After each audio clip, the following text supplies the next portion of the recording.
Buenas tardes. Grupo Educativo Interdisciplinario en Sexualidad Humana y Atención a la Discapacidad te da la bienvenida al 16º Encuentro con tu Sexualidad y a la conferencia Terapia de Conversión y Discapacidad a cargo de Iván Tagle Durant.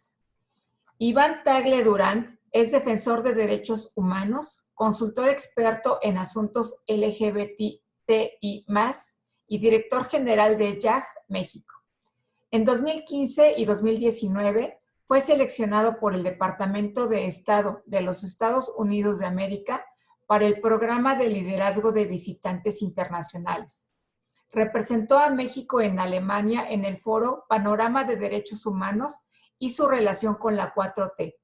Coordinó de la mano de la Embajada de México en Alemania y de la Heinrich Böll Stiftung el diálogo binacional entre contrapartes para la incidencia política en la iniciativa de ley contra las terapias de conversión en Berlín en el año 2019.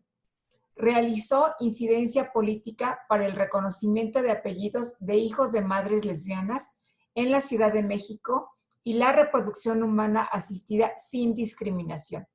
Y por supuesto, dentro de sus logros más destacados, se encuentra la tipificación de las terapias de conversión en la Ciudad de México y la actual propuesta legislativa en el Senado de la República para prohibir estas prácticas a nivel federal. Consultor para la Organización de las Naciones Unidas, ONU, para la elaboración de la guía dirigida a profesionales de la salud mental Nada que Curar, consejero del Observatorio Nacional de Género y Juventud de la Universidad Iberoamericana, miembro del Observatorio Internacional de Terapias de Conversión, asesor del programa Diversidades y Disidencias Sexogenéricas en la UNAM. Ha sido reconocido por la World Association for Sexual Health, la Secretaría de Salud del Gobierno de México, Time Out México, Newsweek Magazine, el Gobierno de los Estados Unidos, el Museo Memoria y Tolerancia y la organización internacional Impulse Group. Ha participado en múltiples medios de comunicación como CNN, El Heraldo de México, Capital 21, Milenio, La Jornada, Reforma, El Universal, Rolling Stone Magazine, Cultura Colectiva, Proceso, El País, DW Alemania, F, Reuters, Infobae América, Washington Post, Dutch Menschenrechts Coordination Mexico, LGBTQ San Diego News, entre otros. Ha brindado conferencias, talleres y pláticas para universidades como la UNAM, Tecnológico de Monterrey, Universidad Iberoamericana, Universidad Autónoma de Campeche, La Salle, Universidad Autónoma de Monterrey, Universidad Autónoma de Yucatán, entre otras instituciones. Además de colaborar con la Universidad de California en Santa Bárbara y compartir panel con personalidades como Stuart Milk, el experto independiente para las Naciones Unidas, Víctor Madrigal Borlos, Gloria Careaga, embajadores en México de países como el Reino de los Países Bajos, Canadá, Bélgica, Australia, Estados Unidos de América, la delegada general de Quebec en México y colaborado en proyectos de incidencia política de la mano de congresistas locales y federales como el diputado Temístocles Villanueva, las diputadas Celeste Asensio y Lucía Riojas, las senadoras Patricia Mercado, Alejandra Lagunes y Citlali Hernández, entre otras. Después de esta presentación, pues queda claro que hay mucho que preguntarle y que aprender de Iván. Te dejamos la palabra. Iván, bienvenido.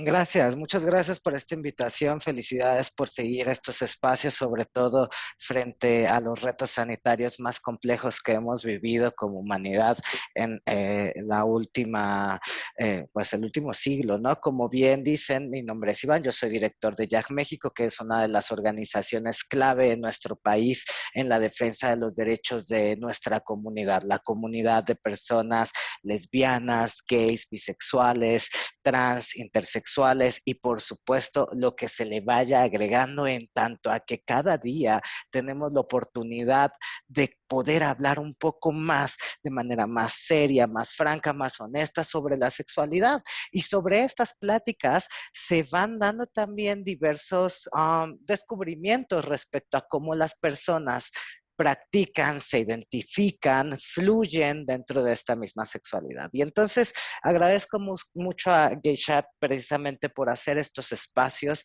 por poner temas sobre la mesa que normalmente la sociedad no pone, y enhorabuena por eso. Me siento muy honrado de estar con todas, todos, todes ustedes.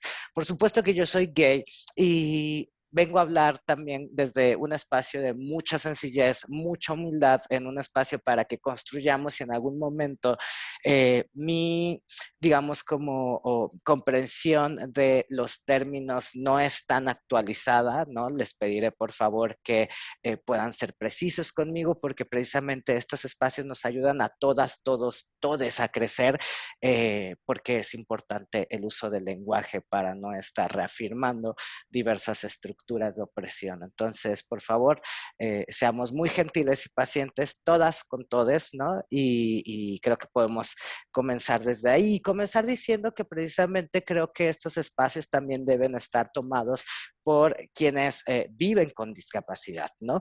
En este caso, el día de hoy yo estoy aquí porque soy sobreviviente de una de estas mal llamadas terapias de conversión, que es lo que vamos a estar platicando el día de hoy, ¿no?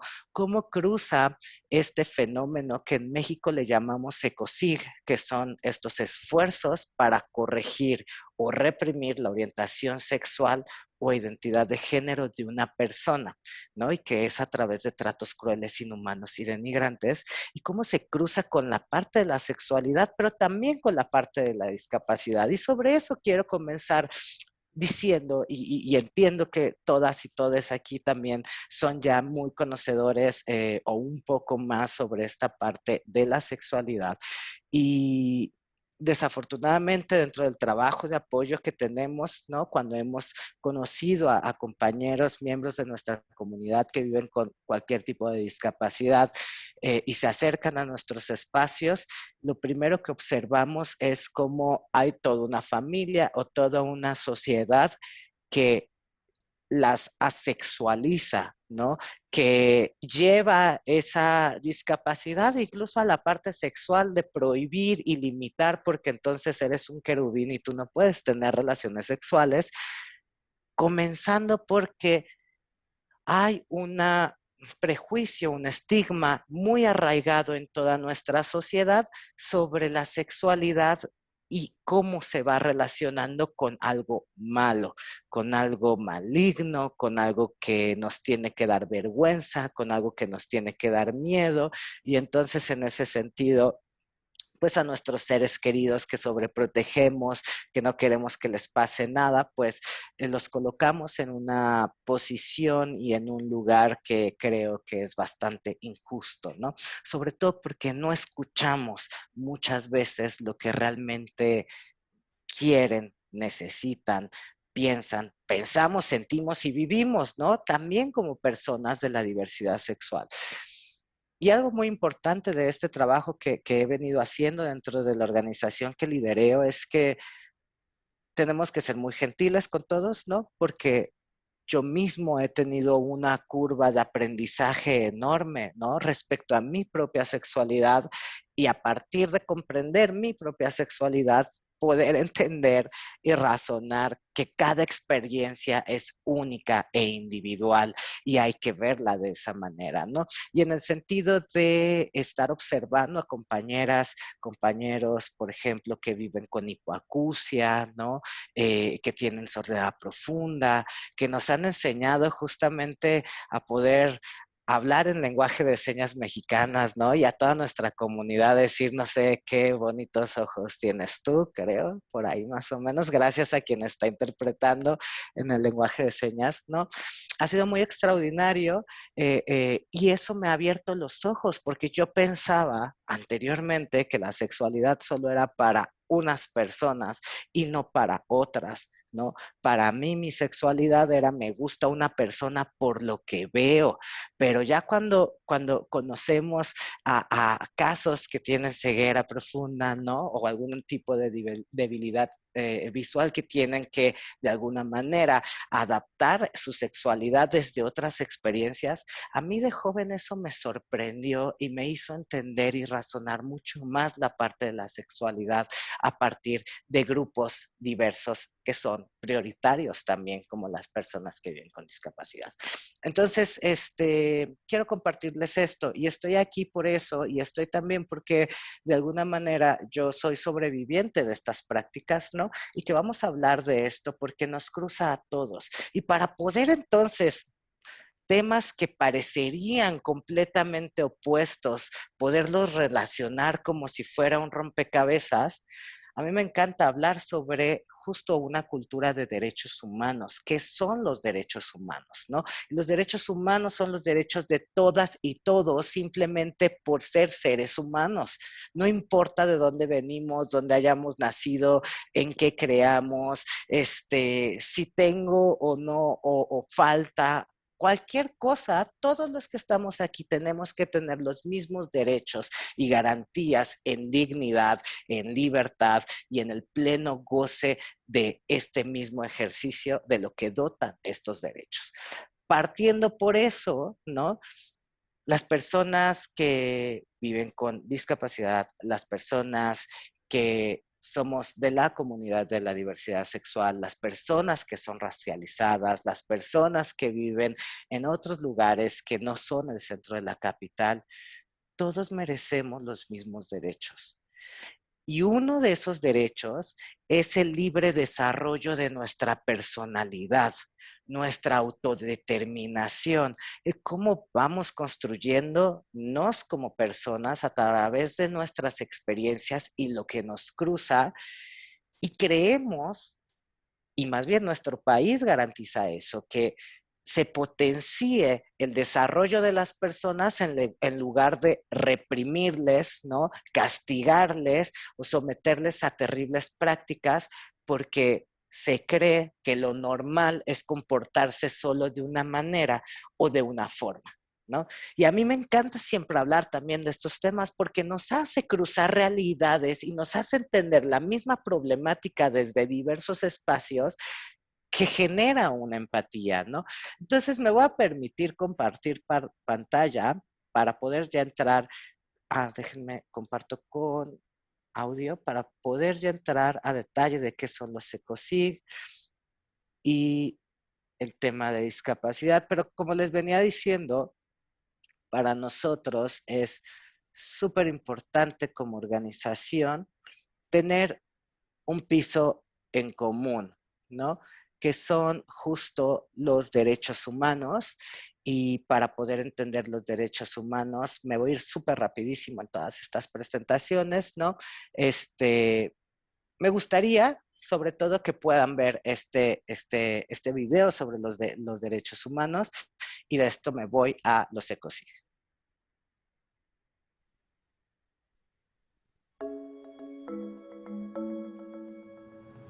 Human rights is, geez, that's a good question. Human rights.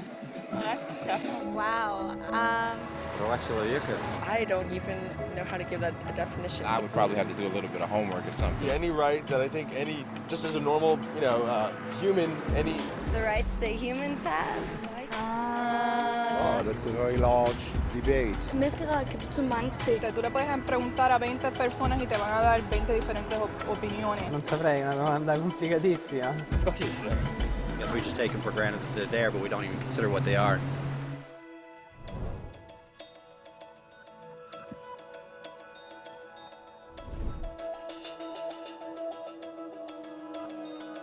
Los derechos humanos son los derechos que simplemente tienes por el hecho de ser humano. Es la forma en que instintivamente esperas que se te trate y el trato que mereces como persona, como el derecho a vivir en libertad, a expresar tus pensamientos y a ser tratado con igualdad. Hay muchos tipos de derechos. La mayoría es aplicable a ciertos grupos. Pero los derechos humanos son los únicos que corresponden absolutamente a todos, en todas partes, significa niños, personas mayores, gente pobre, basquetbolistas, recolectores de basura, cantantes de rap, maestros africanos, indios, albanos, cristianos, musulmanes, cabalistas, ateos, tu mamá, tu papá, el vecino y tú mismo. Todos tienen exactamente los mismos derechos humanos. En otras palabras, son universales. Pero la pregunta sigue en pie. ¿Qué son? Name the human rights? What the human rights are? The right to live. Equality between all peoples. Right to religion, the right to... Is there supposed to be a list somewhere I should be aware of? De acuerdo con las Naciones Unidas, hay un total de 30 derechos humanos que generalmente se agrupan y sencillamente se llaman derechos humanos. Todos ellos se enumeran en la Declaración Universal de Derechos Humanos, que es el documento más ampliamente aceptado sobre el tema. Pero fue hace mucho tiempo cuando surgieron. Al principio no había derechos humanos. Si estabas con el grupo correcto, estabas seguro. Si no, bueno, no lo estabas. Pero entonces un personaje llamado Ciro el Grande decidió cambiar todo eso. Después de conquistar Babilonia, hizo algo completamente revolucionario. Anunció que todos los esclavos eran libres. También dijo que la gente tenía la libertad de escoger su religión sin importar de qué grupo formara parte. Documentaron sus palabras en una lápida de barro conocida como el Cilindro de Ciro, y así nacieron los derechos humanos. La idea se extendió rápidamente a Grecia, la India y finalmente a Roma. Se dieron cuenta que las personas siguen naturalmente ciertas leyes, aun si no se les pedía. Llamaron a esto ley natural, pero siguió siendo pisoteada por los que tenían el poder. No fue sino hasta 1000 años después, en Inglaterra, donde finalmente lograron que el rey aceptara que nadie podía invalidar los derechos de las personas, ni siquiera el rey. Los derechos de las personas fueron finalmente reconocidos y ahora estaban protegidos de quienes estaban en el poder, hasta cierto punto. Aún se necesitó que un grupo de rebeldes británicos declararan su independencia antes de que el rey aceptara que todos los hombres fueron creados iguales. No es que le gustara la idea, pero no los pudo detener, y así nacieron los Estados Unidos. Los franceses siguieron inmediatamente con su propia revolución por sus propios derechos. Su lista era más larga e insistieron en que esos derechos no solo se habían ideado, sino que eran naturales. El concepto romano de ley natural se había convertido en derechos naturales. Desafortunadamente, no todos estaban entusiasmados. En Francia, un general llamado Napoleón decidió derrocar la nueva democracia francesa y se declaró emperador del mundo. Por poco y lo logra. Pero los países de Europa unieron sus fuerzas y lo vencieron. Y los derechos humanos estuvieron otra vez en boga. Se redactaron acuerdos internacionales garantizando ampliamente muchos derechos en toda Europa. Pero solo en Europa. De alguna forma, el resto del mundo todavía no tenía esos derechos. Por el contrario, esos países fueron invadidos, conquistados y consumidos por los enormes imperios europeos. Pero entonces un joven abogado hindú decidió que era suficiente. Su nombre era Mahatma Gandhi. Y ante la violencia insistió que toda la gente en la tierra tenía derechos, no solo en Europa. Finalmente incluso europeos empezaron a estar de acuerdo. Pero no iba a ser fácil. 2 guerras mundiales surgieron. Hitler exterminó la mitad de la población judía de la tierra en horribles campos de concentración nazis. En resumen, 90 millones de personas murieron. Los derechos humanos nunca habían estado tan terriblemente cerca de la extinción. Y el mundo nunca había estado tan desesperado por un cambio. Así los países se unieron y formaron las Naciones Unidas. Su propósito básico era reafirmar la fe en los derechos humanos fundamentales, en la dignidad y el valor de la persona humana. Pero, ¿qué son los derechos humanos? ¿Eran las proclamaciones de Ciro, las leyes naturales de Roma, las declaraciones de Francia? Todos parecen tener una idea un tanto diferente de lo que los derechos humanos deben ser. Pero bajo la supervisión de Eleanor Roosevelt, finalmente estuvieron de acuerdo en un grupo de derechos para todos absolutamente. La Declaración Universal de Derechos Humanos. El concepto francés de derechos naturales se había convertido finalmente en derechos humanos. Así, en resumen, Primero, solo unas cuantas personas con suerte tenían algunos derechos. Hasta que una de estas personas decidió, oye, otras personas también deberían tener algunos derechos, lo cual fue grandioso, excepto que no todos estuvieron de acuerdo, y solo costó unos cuantos miles de años de lucha, declaraciones y más lucha hasta que todos finalmente aceptaron que los derechos humanos deberían ser para todos, y vivieron felices por siempre. Excepto por un pequeño problema. Si la gente tiene el derecho a alimentación y cobijo, ¿por qué 16,000 niños están muriendo de hambre cada día? ¿Uno cada 5 segundos? Si la gente tiene libertad de expresión, ¿por qué miles están en prisión por expresar sus ideas? Si la gente tiene derecho a la educación, ¿por qué más de 1,000 millones de adultos son incapaces de leer? Si la esclavitud ha sido abolida realmente, ¿por qué 27 millones de personas viven hoy en la esclavitud? ¿Más del doble que en 1800? El hecho es que cuando se firmó la Declaración Universal de Derechos Humanos, no tenía la fuerza de la ley. Era opcional.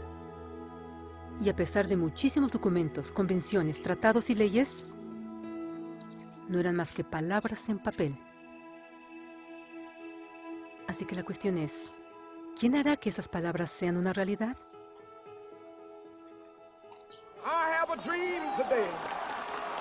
Cuando el Dr. King marchó a favor de la igualdad racial, él estaba marchando por los derechos que habían sido garantizados por las Naciones Unidas desde hacía casi 2 décadas. Pero de todas maneras, él marchó. Cuando Nelson Mandela defendió la justicia social en los años 90, su país había acordado ya abolir tal discriminación de casi 40 años. Pero de todas maneras él luchó. Esos que luchan hoy contra la tortura, pobreza y discriminación no son gigantes o superhéroes. Son gente común. Niños, madres, padres, maestros, individuos de pensamiento libre que no están de acuerdo en estar en silencio, que reconocen que los derechos humanos no son una lección de historia, no son palabras en una hoja de papel, no son discursos, campañas comerciales o de relaciones públicas. Son las elecciones que hacemos cada día como seres humanos. Son la responsabilidad que todos nosotros compartimos, de respetarnos mutuamente, de ayudarnos unos a otros y de proteger a los necesitados. Como Eleanor Roosevelt dijo, después de todo, ¿dónde comienzan los derechos humanos universales? En pequeños lugares, cerca del hogar, tan cercanos y tan pequeños que no pueden ser vistos en ningún mapa del mundo. Sin embargo, son el mundo del individuo común, el vecindario donde vive, la escuela o universidad donde estudia, la empresa, la granja u oficina donde trabaja. Tales son los lugares donde cada hombre, mujer y niño busca igualdad de justicia, igualdad de oportunidades, igualdad de dignidad sin discriminación. A menos que estos derechos tengan un significado ahí, no tendrían significado en ninguna parte.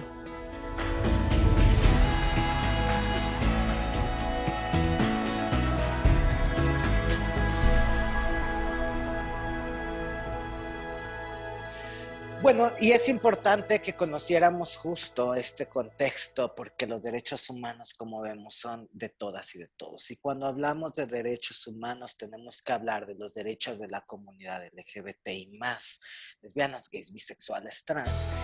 Y, perdón.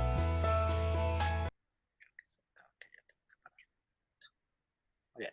Y es importante también decir que las personas LGBT no solo son de un estilo, una forma única, un lugar, una creencia, una corriente incluso económica, ¿no? Si es de Occidente u Oriente, no, en realidad las personas LGBTI estamos en todos lados y también existen personas LGBTI que viven con discapacidad múltiples, ¿no? Y entonces tenemos que estar haciendo eco a esto porque tenemos que hablar también de las poblaciones de manera diferenciada y de manera diferenciada para poderlas atender como nos merecemos, ¿no? Y uno pensaría que los derechos humanos en 2021 se garantizan, pero es importante comentarles que no necesariamente y que por eso estamos luchando, porque actualmente existe la tortura, existe la privación ilegal de la libertad, existen diversas prácticas que nos dañan a nosotros como comunidad y que siguen vigentes en el país, ¿no? Y que hasta el sexenio pasado muchos de los gobiernos financiaban estos grupos. Y les hablaré de eso, pero un poco comprender que ha sido la historia la que ha ido dictando quiénes son quienes tienen libertades, quiénes son las que son personas enfermas, ¿no? Incluso patologizar a las mismas personas que viven con alguna discapacidad y no reconocerlas como ahora todo un movimiento que se está empujando, ¿no? Por ejemplo, estas neurodivergencias que se reconocen, se asumen, se politizan y exigen políticas públicas específicas a partir de sus particularidades, ¿no? Y eso no los hace ser menos seres humanos. Y eso es algo muy importante. Y de repente en la historia vamos viendo cómo todos los discursos religiosos, todos los discursos que de alguna manera tienen un estigma enraizado en una base única que es cualquier tipo de relación sexual, cualquier tipo de acción en la sexualidad que no tenga como fin la procreación es malo. Es decir, históricamente se nos educó en la sexualidad, que la sexualidad solo tenía este único fin que era hacer hijos. Y entonces por eso un hombre se tiene que relacionar con una mujer y pueden tener relaciones sexuales siempre y cuando sea con fines exclusivos de la procreación. Esas ideas, ¿no?, que han sido de siglos y siglos atrás, siguen permeando en nuestra sociedad, en muchas de nuestras esferas, en muchos de nuestros círculos, y hemos observado cómo estos discursos religiosos que tienen esta perspectiva tan limitada de la sexualidad se van posicionando y filtrando en las esferas políticas, en las esferas religiosas, por supuesto, en otras corrientes, en las esferas médicas, en las esferas legales.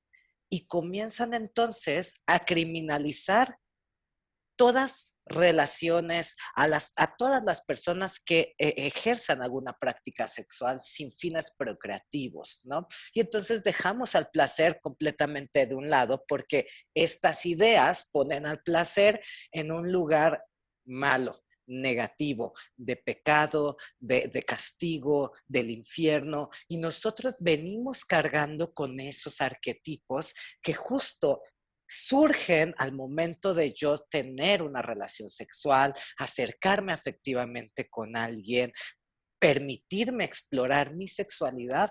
La vivimos, sobre todo en nuestro país, todas las y los mexicanos, con culpa, con miedo, con estigmas, con prejuicios, y eso nos hace también tropezarnos en nuestras relaciones como seres humanos y del diario, ¿no? El Frente Nacional por la Familia que decía, con mis hijos no te metas, y que van poniendo esto sobre la mesa, y nosotros decíamos, porque nos quieren quitar a nosotros como personas jóvenes, digo, yo ya no soy joven, pero en su momento lo razonaba así, porque quieren quitarme el derecho a tener una familia que me quiera y me acepte tal y como soy, porque a partir de estos prejuicios y estos conceptos engañan a mi familia para que mi familia básicamente me lleve a un lugar donde van a curar algo que no es una enfermedad, ¿no? Que me van a curar de la homosexualidad.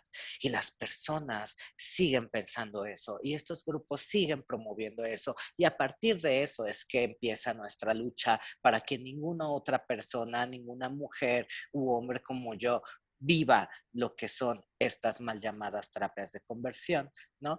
Es importante que podamos conocer sobre esto que les estoy diciendo. Hay este video en YouTube, no lo voy a poner, dura 10 minutos, ¿no?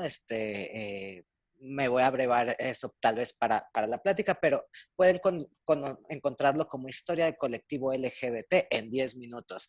Y precisamente aquí les van a ir hablando de toda la historia de cómo la diversidad sexual ha estado presente en todos lados, cómo hubo una primera emperadora romana transexual, ¿no? Y cómo también todo esto se va yendo hacia la parte de patologización de las identidades.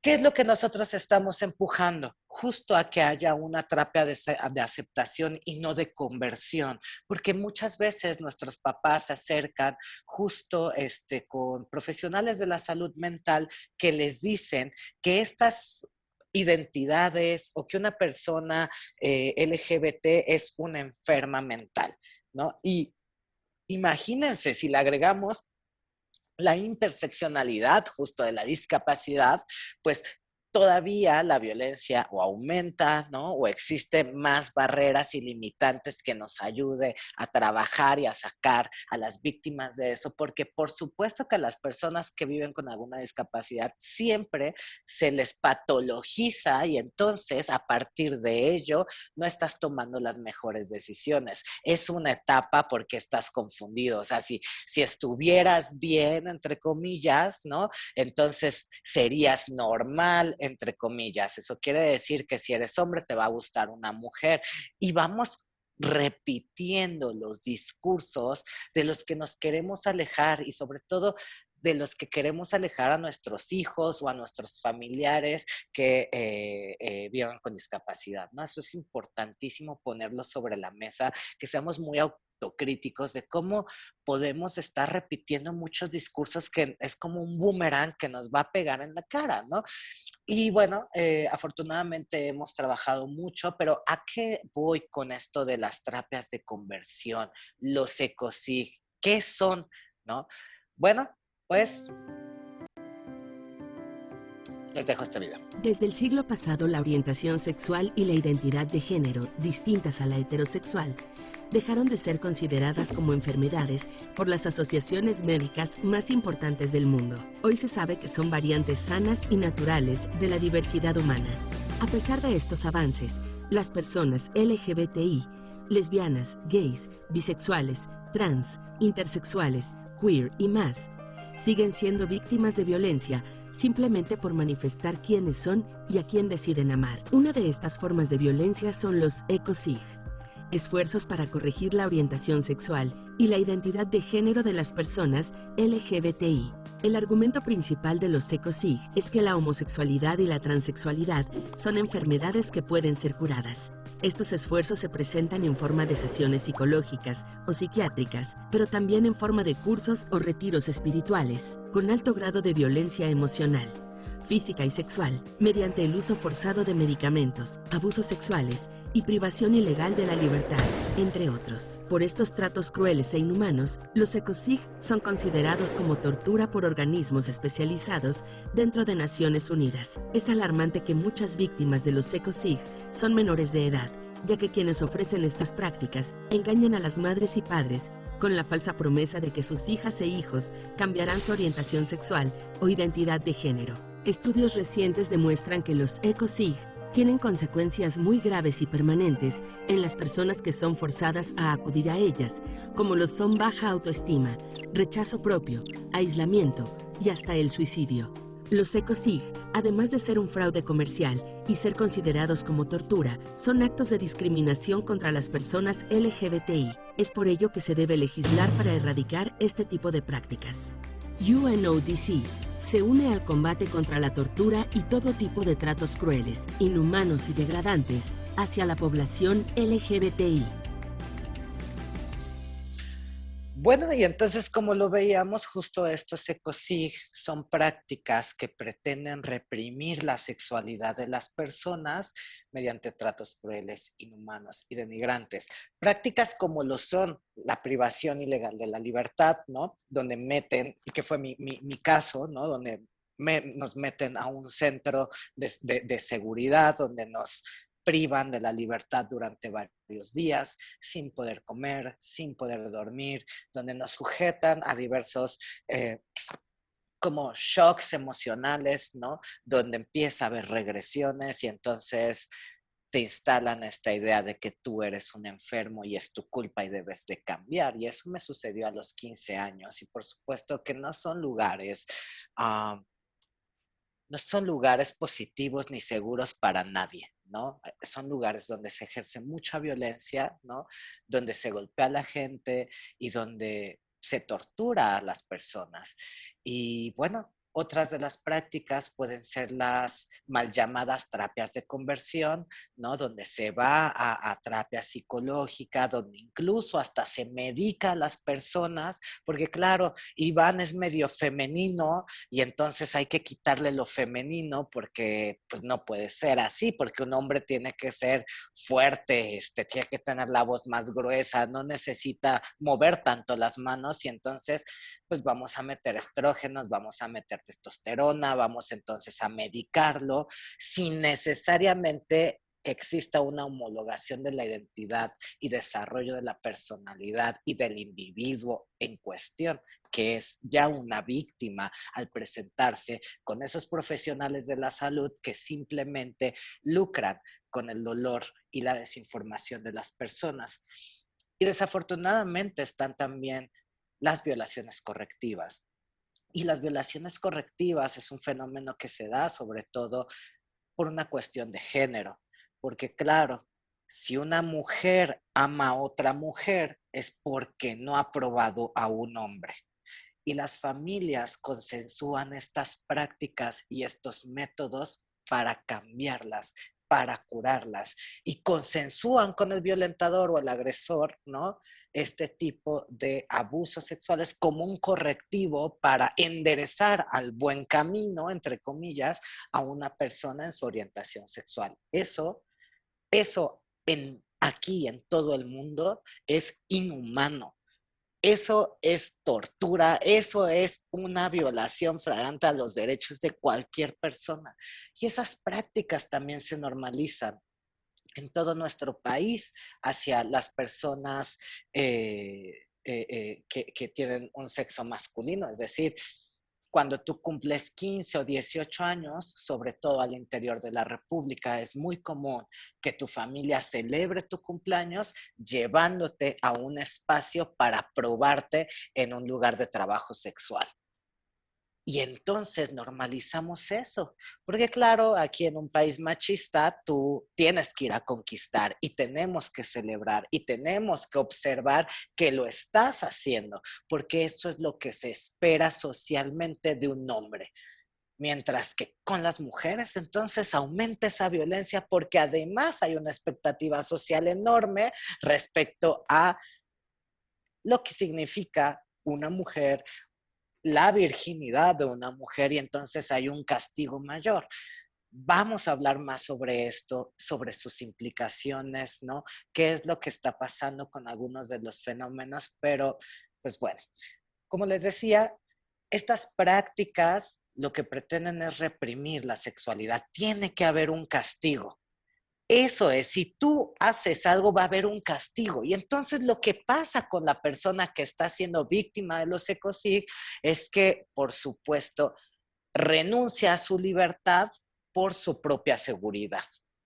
Intenta cambiar por su propia seguridad, porque hay una sociedad que claramente te castiga, te reprime, ¿no? Te expulsa de las escuelas, te saca de la casa, pierdes el trabajo e incluso pues pueden asesinarte.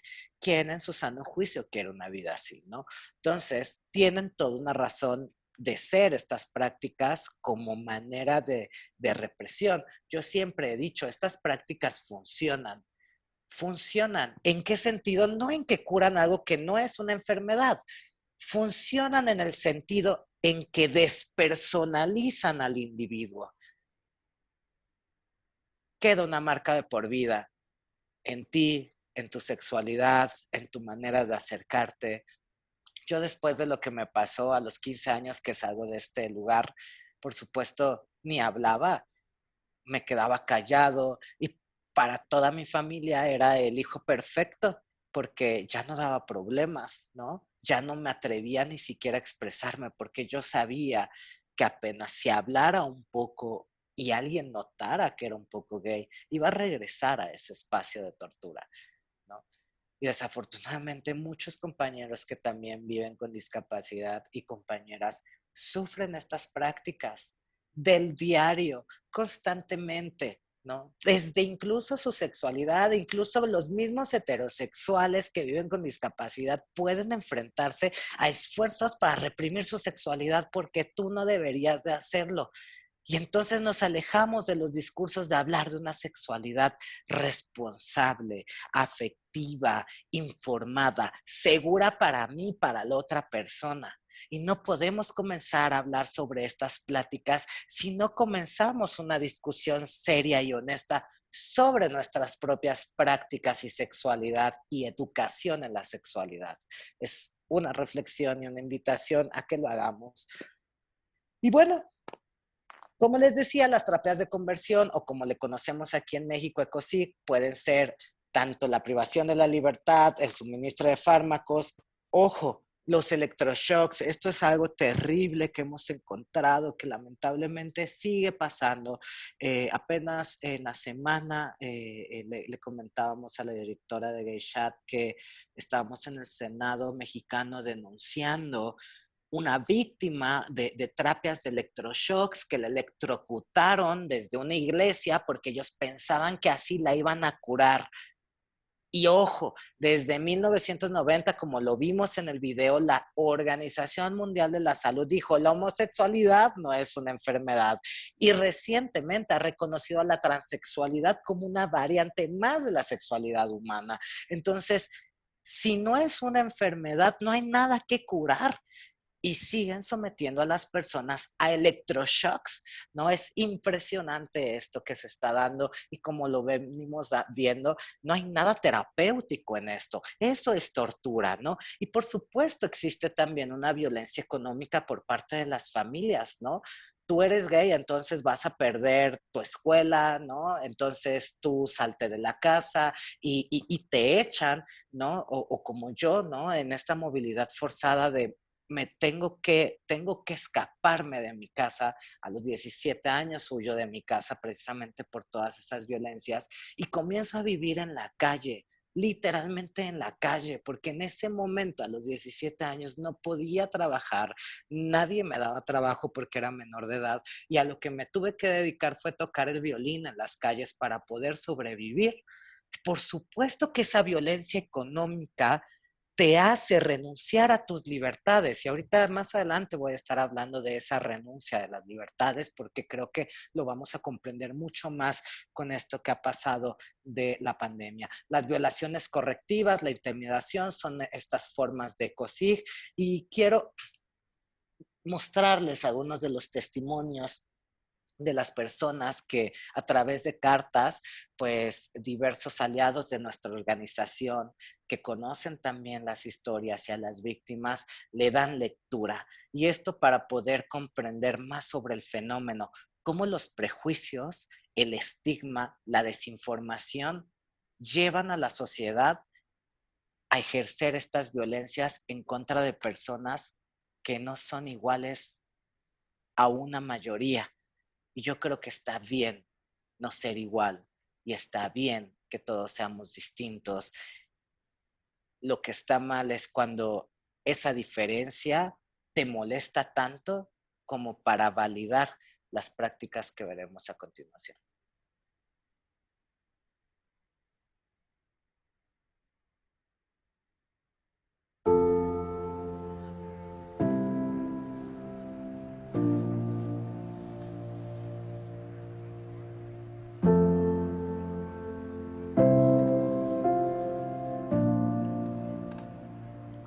Estaba sola llorando en mi habitación, observando varios objetos que me recordaban a ella y recordando los momentos que pasamos juntas. De repente, la puerta se abrió y él entró. Vivía a un par de casas de la mía y le tenía mucha confianza, pues ya lo considerábamos como parte de la familia. Y cerrando la puerta detrás de él, me dijo, no es correcto llorar por otra mujer. No me gusta dónde va esto. Darme cuenta que él era homosexual fue lo peor que me pudo pasar, que me orilló a decirle a su papá lo que estaba sucediendo para no sentir que estaba sola lidiando con esto.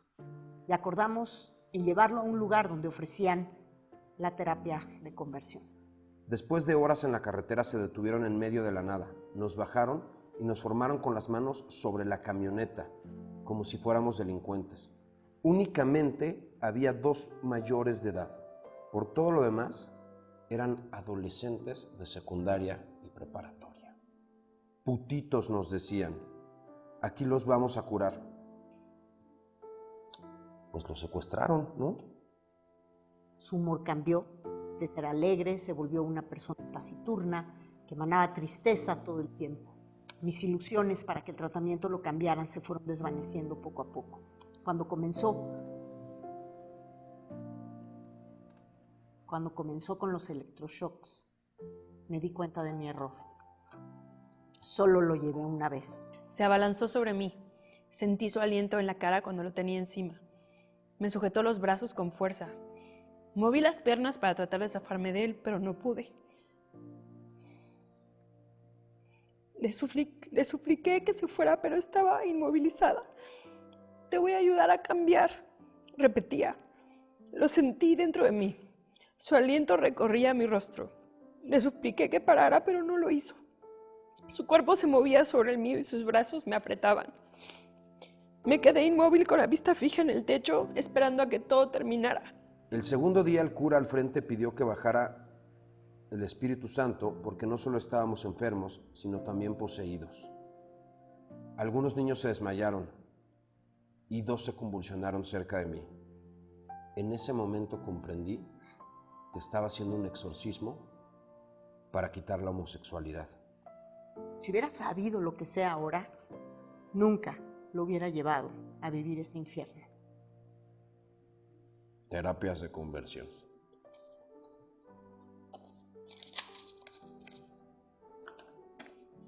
No puede ser, muchachos. No lo quería volver a ver jamás, pero al poco tiempo, mis peores miedos se hicieron realidad. Estaba embarazada. En ese momento, en lo único que pude pensar fue en terminar con mi vida y con la del ser que crecía dentro de mí.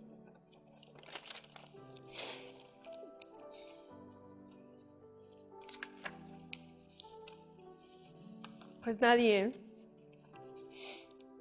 tendría que pasar por eso, nunca, jamás, y menos por ser, simplemente por existir.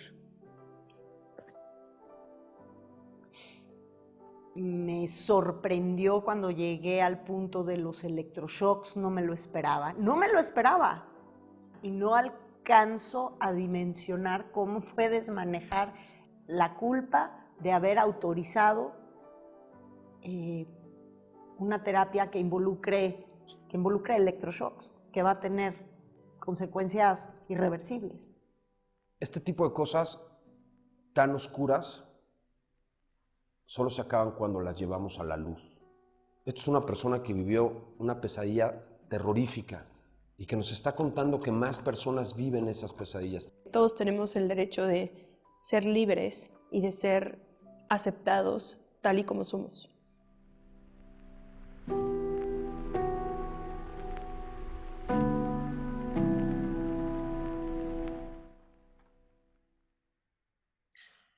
Y bueno, ¿cuáles son las consecuencias de justo este rechazo familiar, este rechazo social y ser sometidos a este tipo de prácticas? De acuerdo a un estudio muy importante que hace la doctora Caitlin Ryan de la Universidad de San Francisco, por favor véanle, The Family Acceptance Project, habla mucho sobre eso, y el Supportive Families, Healthy Children, que habla también de las cosas positivas. Es decir, ella hace todo un estudio importante durante muchos años, ¿no? Tanto a personas heterosexuales como a personas LGBT, y va analizando, investigando cómo va siendo la aceptación o rechazo de la sexualidad de ambas partes. Es un estudio increíble, muy completo, pero al final lo importante y lo que rescato de toda esta gran investigación de tantos años es que las personas que son sometidas a este tipo de prácticas, estas violencias, tienen 8.4 veces más posibilidades a intentar suicidarse, ¿no?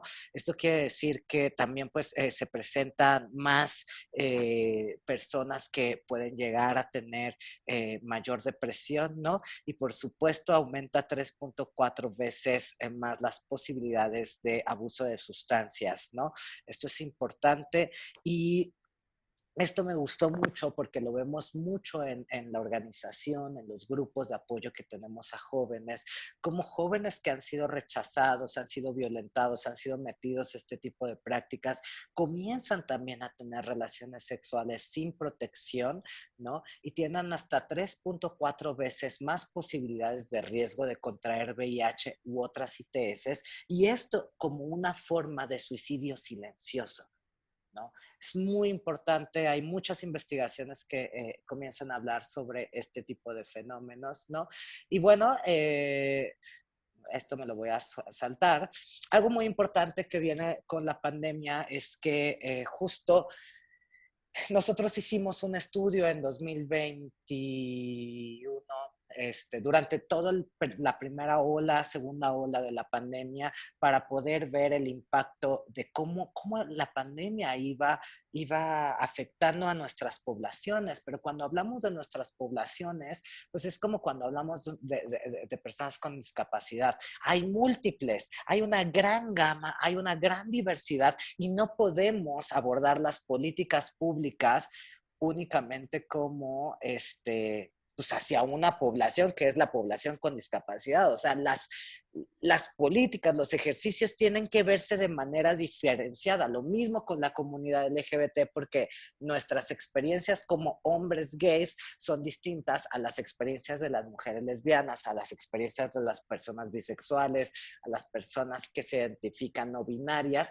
Y también, si vives en la Condesa, eres blanco, vives en Iztapalapa y estás racializado o eres racializado, ¿saben? Hay muchas cosas que tenemos que ir midiendo, pero algo importante de todo este tema de la COVID y todo el trabajo que comenzamos a hacer fue ver el desbordamiento, sobre todo de las y los jóvenes, algunos también que viven con discapacidad. Y que es frustrante porque normalmente los jóvenes durante la pandemia, muchos se salieron de sus hogares prefiriendo enfrentar en la cuarentena a un enemigo invisible y mortal en las calles como la COVID-19 en lugar de sus agresores, papás, mamás, hermanos, ¿no? Y ellos pudieron salir, pero ¿qué pasa con alguien que está en silla de ruedas? Sigue siendo sometido a estas prácticas, a estas violencias, y tenemos que ir trabajando sobre ello, ¿no? Algo importante es que por favor visiten esta página. Estamos hablando justamente de los impactos diferenciados y también hay una parte de personas con discapacidad, pero sobre todo nos habla de que el gran número de jóvenes que salieron del closet durante la pandemia, el 40% de esos jóvenes que salen del closet, es decir, que les comentan y comparten a sus familiares que su orientación sexual es distinta al heterosexual, el 40% fue llevado a terapias de conversión. Eso es un dato muy importante y eso nos da la evidencia de que persisten las terapias de conversión, aún así existe el COVID, ¿no?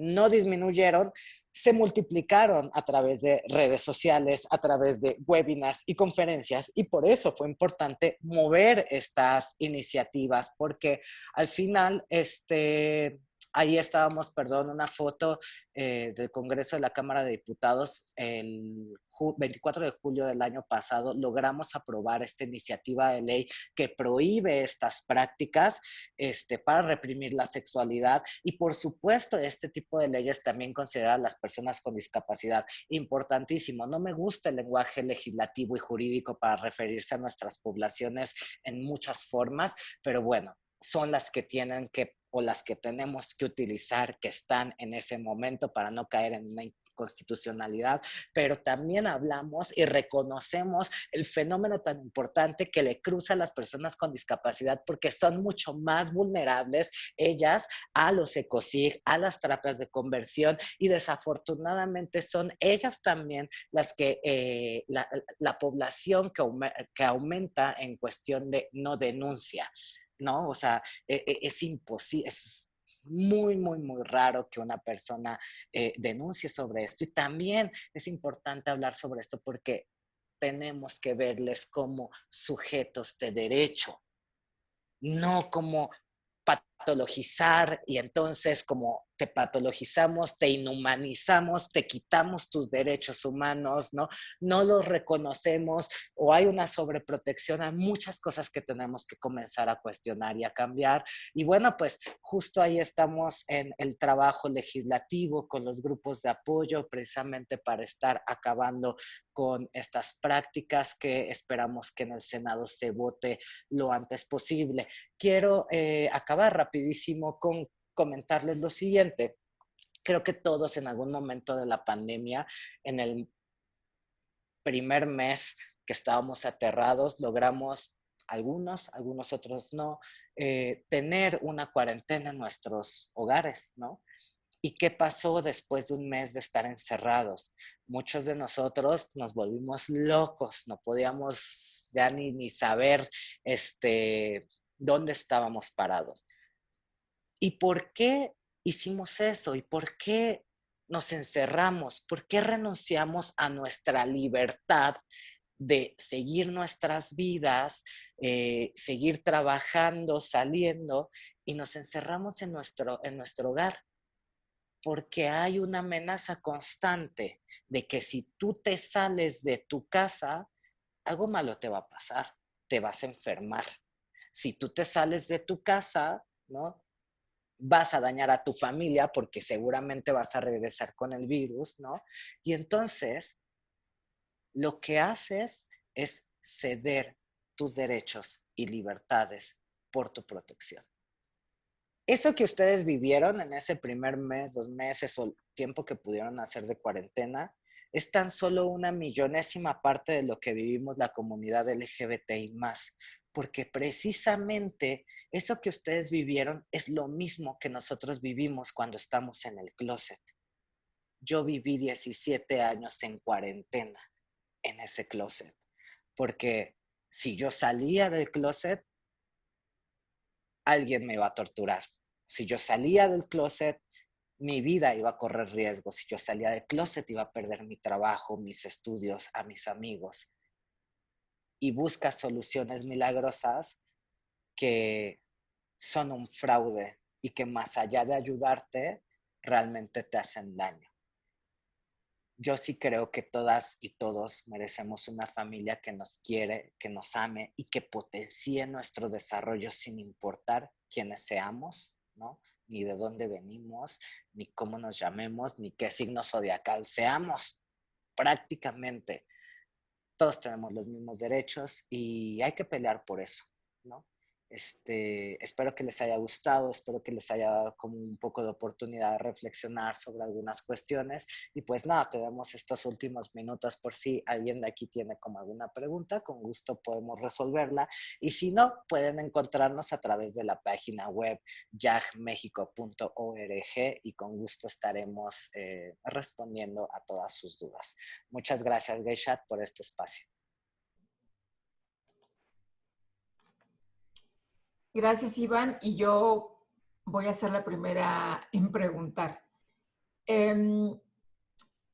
A nosotros últimamente se nos ha llamado por teléfono con frecuencia para preguntarnos si realizamos terapias de conversión. Evidentemente la respuesta es no. Ahora, a través de las plataformas de streaming, ha habido muchos programas en relación a las diferentes formas en que se dan estas terapias de conversión. Yo no he visto en ninguna de estas los electroshocks, pero sí he visto otras, incluso en algunos programas que no están dedicados exclusivamente a hablar sobre el tema, como por ejemplo Unidad de Víctimas Especiales, en donde presentan un caso de un chico que para curar su homosexualidad le obligan prácticamente a que se acueste con una chica. Otros en donde justo hay esta suerte de encierro o de retiro, en donde se somete a un proceso de convencimiento a quienes presentan una preferencia homosexual o lésbica. En México, ¿cuál es la práctica que se está presentando de manera más común? Ya nos dijiste cuál es el impacto que puede causar, pero desde donde ustedes tienen identificadas estas prácticas, la pregunta concreta es, ¿cuáles son las que podemos encontrar? de manera más frecuente en nuestro medio? Son dos.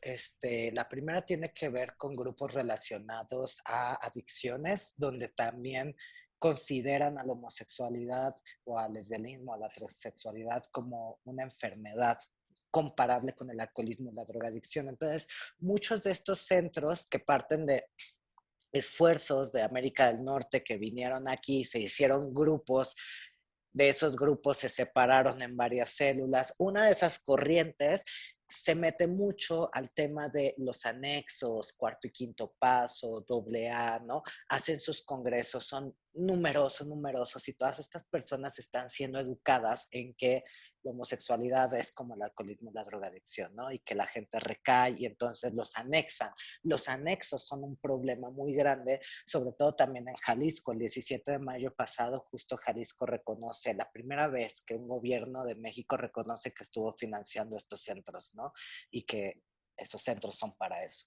Ahora, importante y lo que nos da mucha tristeza es cómo observamos, sobre todo en los estados, como estos centros o anexos también son cooptados por el crimen organizado. Y ahí hay un tema muy difícil porque se vuelve más complejo nuestro trabajo para liberar a estas personas jóvenes.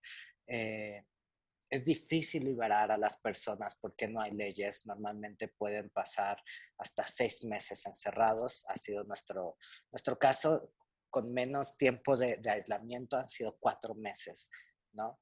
Esos son los principales. Y después, por supuesto, vienen todos los terapeutas, psicólogos que además en México tienen toda una corriente que como mexicanos nos vamos más allá, o sea, en todos los países hablan como se puede curar la homosexualidad, pero aquí los mexicanos vamos más allá y los mexicanos dicen en 4 meses no solo curamos la homosexualidad, sino desarrollamos la heterosexualidad. Y ojo con esto, porque ellos ya no hablan sobre terapias de conversión o cosas, van cambiando las palabras en este modo de juego, porque basta para cambiar una palabra para decir, oye, yo no estoy haciendo una terapia de conversión, yo estoy desarrollando la heterosexualidad, ¿no? Y entonces ahí se presenta un problema.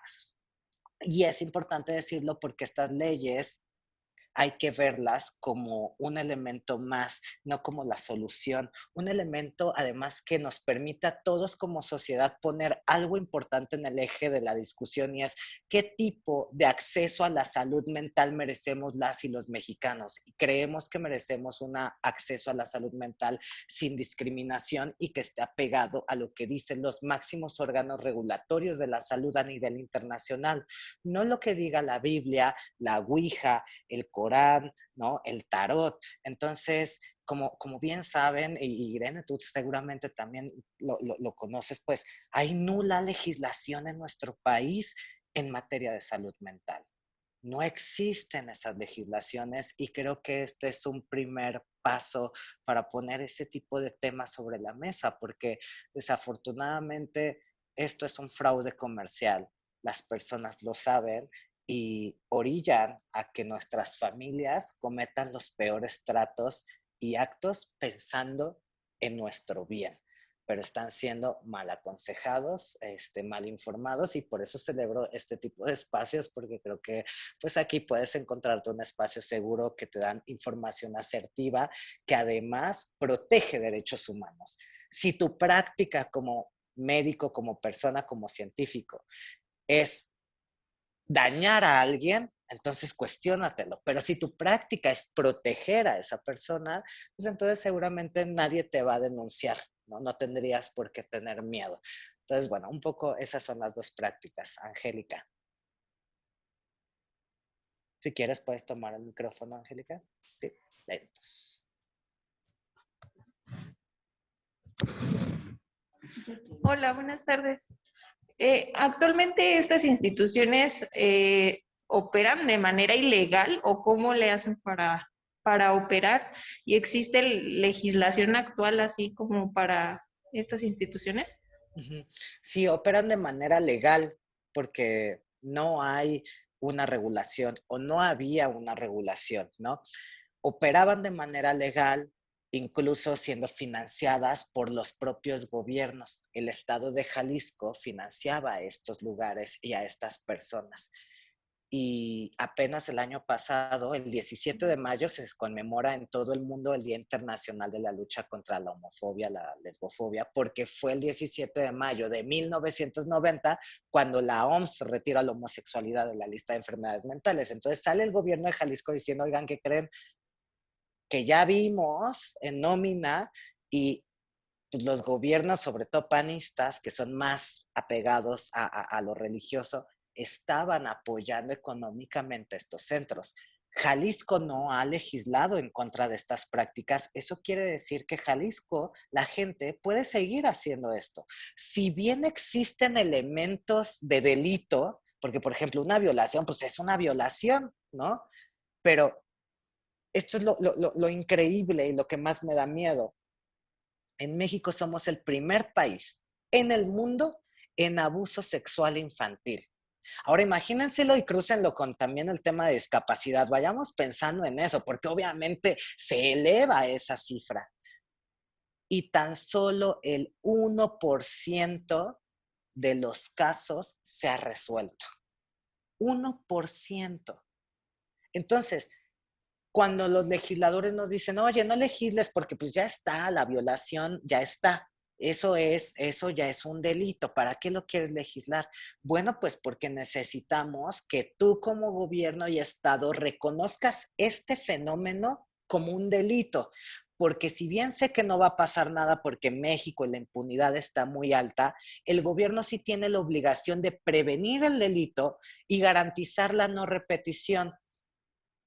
Pusimos desde 2018 dos legislaciones. Una legislación en Ciudad de México a nivel local y otra legislación en el Senado de la República para poder modificar algún artículo de salud y retirarle la cédula profesional a los psicólogos, psiquiatras que impartan estas prácticas. Recordemos que en México el tema de salud es a nivel federal.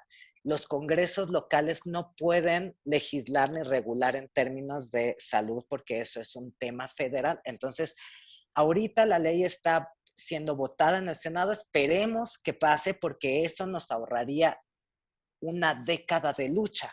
Pero bueno, el 24 de julio del año pasado, en la Ciudad de México, con el diputado Temístocles Villanueva del partido de Morena, logramos aprobar con una tremenda mayoría esta ley que plantea cárcel a las personas que a través de tratos crueles, inhumanos y denigrantes como estas prácticas pretendan modificar la orientación sexual o identidad de género de las personas.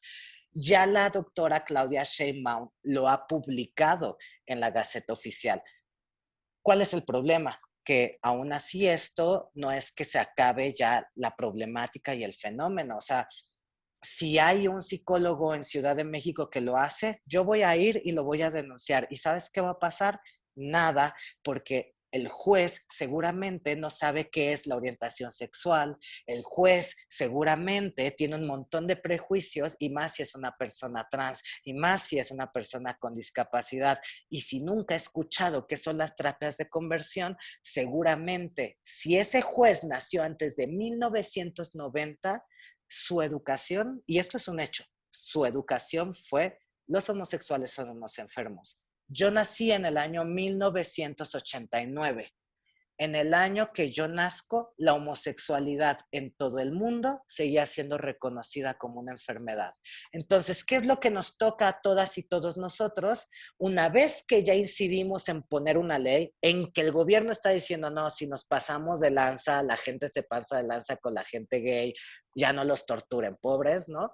Bueno, tu gobierno, entonces, si financias a estos grupos, yo ya te puedo denunciar por tortura ante mecanismos internacionales.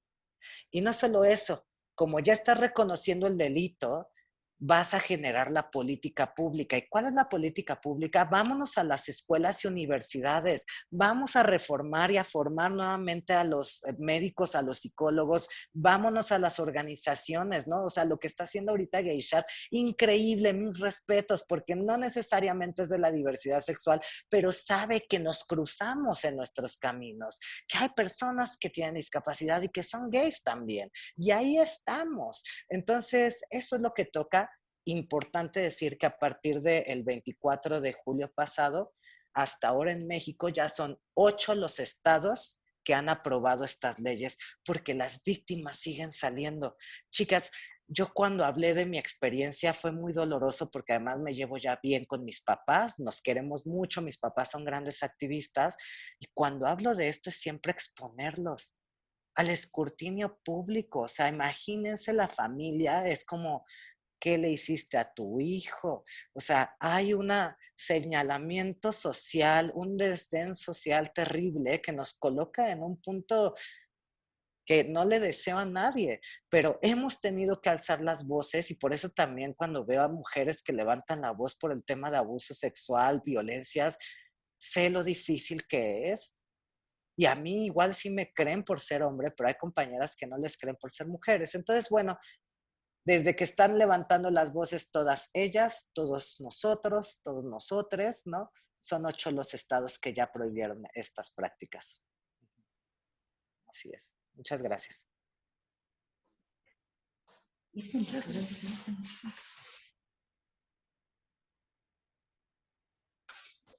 Gracias.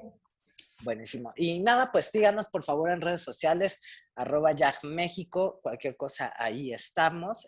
Me encantaría seguir teniendo como este contacto con ustedes, sobre todo para también vincular a nuestras mamás, a nuestros papás y nuestros casos, porque de repente llegan casos muy complejos que pues necesitamos de las dos expertices.